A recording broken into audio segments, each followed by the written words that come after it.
Hi, welcome to Relief Beyond Belief, Exploring the World of Natural Healing. I'm your host, Alexandra Barker, and today I'm going to start off a little bit differently. I have a bit of a test for you viewers out there. And if you'd like to just briefly leave your seats and go stand against a wall with your heels lined up to the back of the wall, and your calves and your hips and your shoulders and your head, get everything all lined up against the back of the wall, and then see if you can insert your hand at the small of your back and see how much room you have there, how much space there is between the wall and your back. And if there's more than the thickness of your hand, you may want to be talking to somebody in the field of my guest today, who is Leslie Crook, who is a chiropractic doctor. And welcome to the show, Leslie. Thank you very much. Nice to have you here. Nice to be here. So maybe you can elaborate just on that little example a little bit. What sorts of things might cause some, obviously muscular imbalances could play a role as well. But if someone were to find, I've got like two hand widths, what should they be coming to, just directly come to see you and say, I've got a problem, I'm not properly aligned? Well, a lot of people will find that maybe they can get two hand widths or a lot of space in there, and that creates a lot of stress on your back. It creates a lot of stress on your hips, which are leaning forward, and that creates problems throughout your whole body. You can have problems with your hips and your knees and your ankles. And another problem you could have is if you can't get your hand in there at all, which would mean that your back was too straight. And military spine. The military spine. Yeah. And that can also be a big problem in the joints in the spine. So if you find that you have a problem with that test, it's good to come in and chat with a chiropractor. Yeah, and now people might be surprised to know how far back chiropractic practices date back to BC. Yes. And I know they were brought back with the advent of the wait, you take a picture of your back. The X-ray. Oh, the X-ray. Then it sort of came back, and it was in the 1800s. 1895. Yeah, very good. Yeah. A man named Daniel David Palmer, was working he was a phrenologist, I believe, and a person who was deaf, a janitor where he was working, came to him and was having hearing problems, and he felt the bones of his neck and felt that there was a fixation in the area, an area that wasn't moving, and he performed an adjustment on it, and he could hear again. And that was the advent of chiropractic. Amazing. Okay, so what is an adjustment? An adjustment is, there's an area in your spine that's not moving correctly. So what a chiropractor does is they use their hands and they feel the joints in the spine, and then they deliver a precise, safe pressure onto the area, and it's usually a very quick motion, and that opens the joint up and loosens the muscles around it and releases the pressure off the joint and off the nerves and the muscles surrounding it. And is that where that popping sound or the cracking sound? Right. What the popping sound is in the joint, it's actually a bubble of gas escapes from the joint. And it's nothing to be concerned about. You don't always hear it. Some people never have the popping noise, and some people have it all the time. But it does not mean that the adjustment doesn't work if you don't hear it, and there's no pain caused by that noise. It's just a sort of physiological byproduct of the adjustment. Now, when someone has had an adjustment done, I'm assuming that because the muscles are used to holding your body in that incorrect posture, how many treatments would someone expect to undergo? Well, it's different for everyone. If you've had a problem for 10 years, say you were in a car accident 10 years ago, and you come in with a stiff neck, your muscles have been holding the joints in that incorrect position for 10 years. And it might take 2 weeks, it might take 2 months to have them stay in the correct position. Because while you're working on the joints in the spine, you're also working on all the musculature in the area. And that once you relax the muscles, and everything will stay in place. Well, let's just take it right from the very beginning. If someone were to come in and see you, for example, and how long have you been practicing? I graduated in 2001, so I'm still pretty new. But and what drew you to this field? Well, I'll tell you. My mom went to a chiropractor forever. She swears that if it wasn't for her chiropractor, she wouldn't be able to walk. And when I was 11, I started playing hockey, and my mom said, if you're going to play hockey, it's rough, you have to go too. So I went, and I'm fine so far. So. Okay, so if someone was coming to see you for the first time, maybe you could just sort of describe to us what the process would be like. Okay, well, when you first come into the office, you're given a case history to fill out, and so it asks questions about your family history and your personal medical history, any medications you're on, what your problem is, what you're coming in for. And then you'll come into the office, and the chiropractor will ask you questions. You know, they'll go over the case history with you, and then they will elaborate on your answers. And then after that, they'll take you into the room, the treatment room, and do an exam, a physical exam, so blood pressure, reflexes, muscle strength, and that's testing the nerves. Here we have the nerves coming out of the spine. What that's doing is testing these nerves. Oh. And they're going out to your arms and your legs, and they affect everything. So those tests will see if these nerves are intact or if they're being irritated. This is a really nice model, and I don't remember precisely 33 bones. You know what? Not a good question to ask me right now. Oh. We could count. We could count. Okay, so we do the test to see if these nerves are intact or being irritated, and then the chiropractor will go through specific tests for your problem. If you're having leg pain, they'll do tests on the legs, on the low back. So it wouldn't necessarily be back problems. Wouldn't have to send someone to you. Right, that's very true. Yeah, there's a long list of things it can help for. So, and after we do the orthopedic tests, they might be sent for X-rays, and that isn't everyone.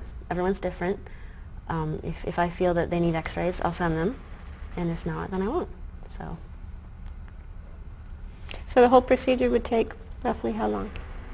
Depending on the condition, 15 minutes to 45 minutes.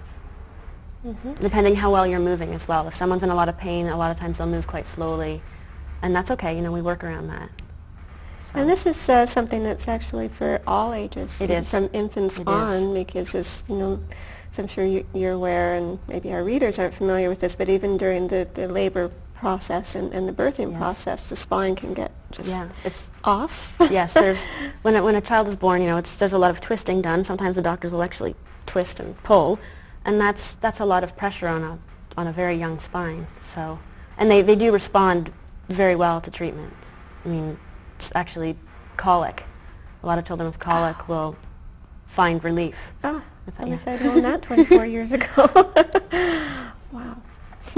So what other sorts of conditions might somebody maybe not think of in terms of a chiropractic? But say it's not their back, maybe it's their hips. Anything else, or any other kinds of signs other than our tests that we did? I've got a great long list of those. Okay. If you're experiencing any muscle weakness, tingling, and the big one, pain in your arms, your hands, your legs, your buttocks, the feet, any pain when you're going from sitting to standing, decreased range of motion in your neck, you know, if you can only turn your head this far when, you know, it should go farther than that. Yeah. Difficulty picking things up off the floor, any pain when you cough or sneeze, shooting pain down the leg, shoulder pain, the list goes on. Because everything, I mean, as you can see here, you know, these nerves go to every part of your body, every organ, every muscle in your body is affected by these nerves coming out of your spine. So really a healthy spine is a healthy body. Exactly. Definitely. Well, what sorts of tips do you have maybe for keeping your spine healthy? Maybe someone doesn't have a kind of disorder to send them to a chiropractor, but how do they ensure that you know, remains the case? Not to, you know. One thing is just to have a healthy diet. I mean, it's a big part of everyone's life, you know, trying to maintain a healthy weight and eat well. When you're overweight, one of the problems is, should I hold this up here? Sure. Excess weight in the front will pull this part of your spine forward and rotate this back, increasing the curve in your low back, which goes back to that test. Oh. And that can put a lot of pressure on these joints in here and pressure on these nerve roots. So maintaining a healthy weight, getting exercise, keeping all the joints moving, bending down carefully. You know, everyone's telling you lift with your knees, not with your back. Right. And some good spinal stretches and stuff, like yoga moves or Tai Chi, stuff like that, where you're really using. And there's even very simple spinal stretches where you just lay on the floor and pull your knees up towards your chest.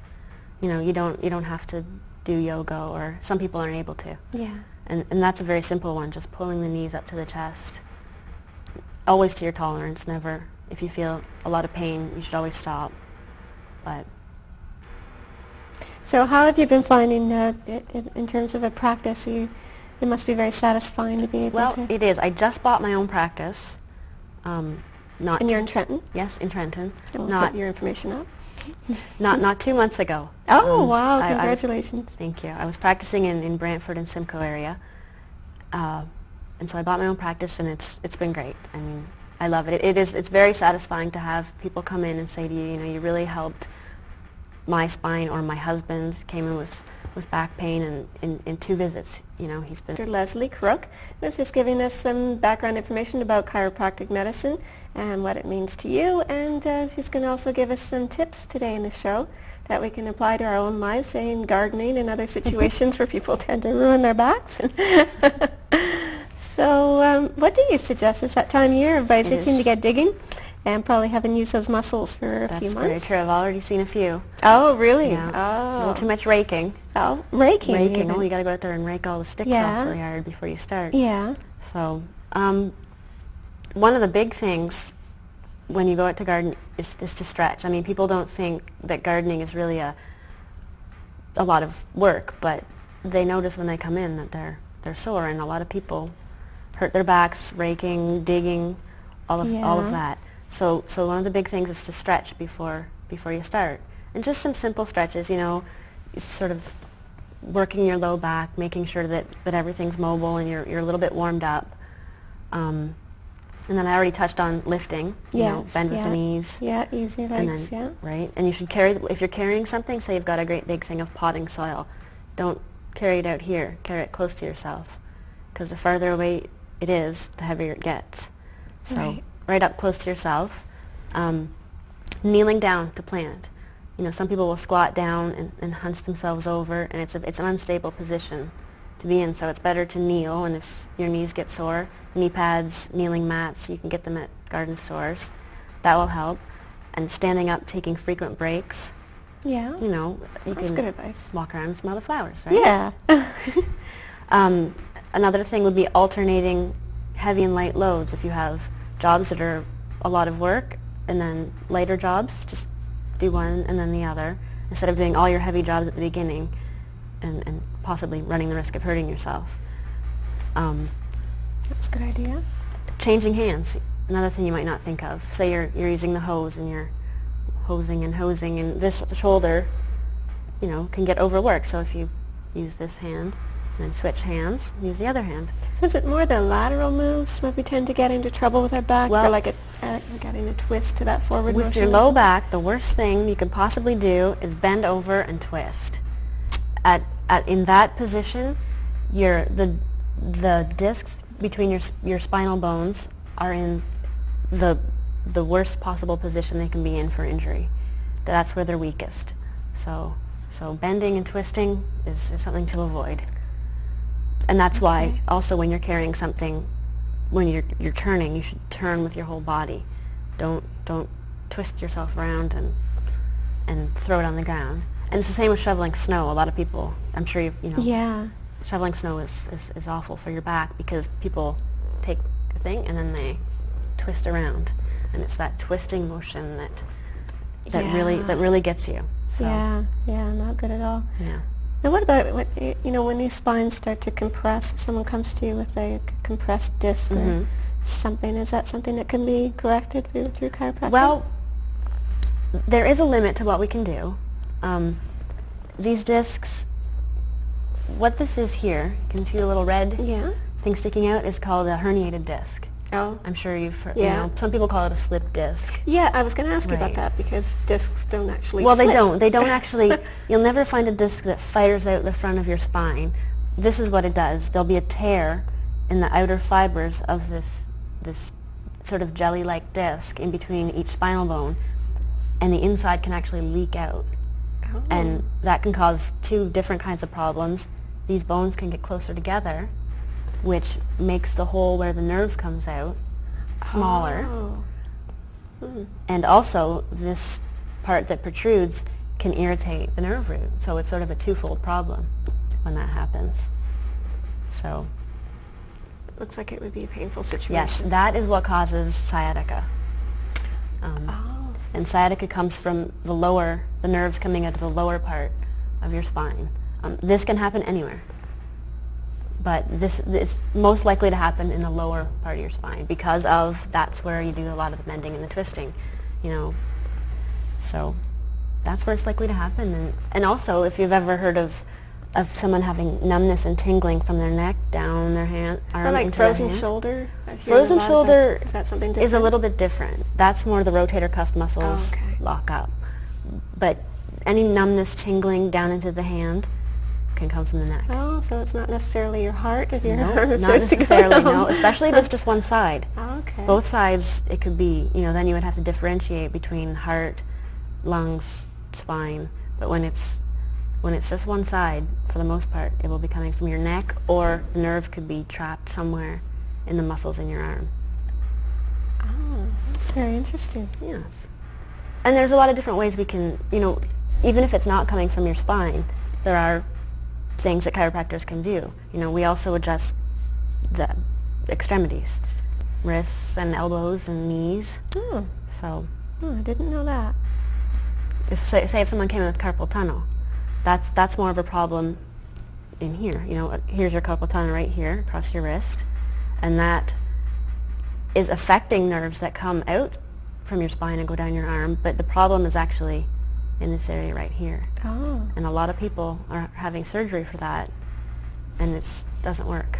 Well, Every time it and doesn't really work. the basis to chiropractic medicine is it not that that your body does have the ability to Right, heal itself. exactly. So it's just a matter of adjusting those bones so that they're not impinging on the nerve.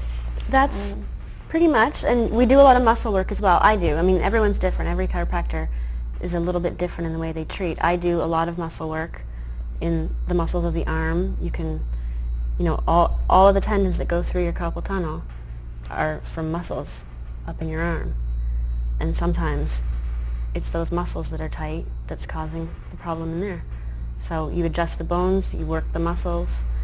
It's not just making that popping noise. There's a lot of different things. There's a lot more to it. Yeah, there is a lot more to it. That's why they go to school for so long. Yeah, 5 years. A lot of training goes into that time. Yeah. So you recommend people, even if they aren't having particular back problems, to go and just have a checkup periodically? Well, everyone's different. I've been going since I was 11. Some people decide to only come in when they're in pain, and some people feel that when they get adjusted once a month, once every 3 months, that they feel better overall. So I myself recommend that it's good to go every 3 months, but some people aren't comfortable with that.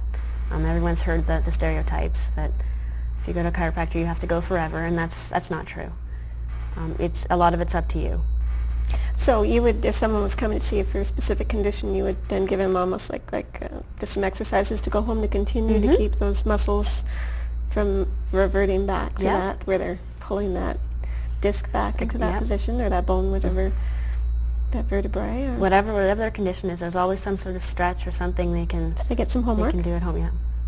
Sometimes Very it's hard to good. get people to do it, but especially when people are feeling better, that's when people sort of Kind of forget about it again. that's when they forget about us. But I guess that's our job, making people feel better and helping to correct all the problems in their spine. And Yeah, and I guess really to educate them about proper care and usage of the spine. And exactly. so anything else? What about even in terms of footwear? Like I know a lot of us, we have a tendency to want to wear high heels and things and be fashionable, and I don't wear heels anymore. No. But I fall off them. Yeah. Well, I've seen a few studies lately that have said that high heels aren't as bad as they initially thought for your back. Really? As long as you're not wearing them, 20 hours a day. Oh. Because they do shorten the muscles in your calf. That's one of the problems. Yeah. But, So heels are okay? well, It's used to a point. Within discretion Yes. kind of thing? Try not to fall off them, that'll. And anything else you normally advise people just for good care of their back? Keeping, like I said before, keeping in shape, keeping the weight at an adequate level, exercise is always good. I've always said that, you know, you're always moving, right? Yeah. When you're not moving, you're dead. So, and that sounds harsh, but it's true. And all these joints in your spine, they need to move. And if they're not moving, that's when you're going to start to feel pain. And that goes for every joint in your body. If you're not moving them, you're going to feel discomfort in them. So keep moving is always a good thing. Even for elderly patients with, you know, arthritis, that they'll notice that if they keep moving, that they'll feel a lot better. One of the great things to do with arthritis patients is just, you know, open and close the hands, even if it's a little bit sore. Well, because that would keep those joints lubricated. And, exactly. Yeah, working the way they're supposed to. And that's how joints get the fluid that they need, is through movement. So. Now also, we should touch on just slightly, I don't know if you are planning to do an animal practice anytime in the near future, but I know that some chiropractors do work with horses and dogs, other animals, and so it's kind of good for people to know too. It's very interesting. I have spoken to a chiropractor that does adjust animals in Belleville, and he had a lot to say. It was very interesting. You can't take the course in Canada. You have to go down to the States to do it. Oh. So it might take me a while to do, but yeah, I would be interested in it sometime. Yeah, that would be. Yeah, they do it a lot with racehorses.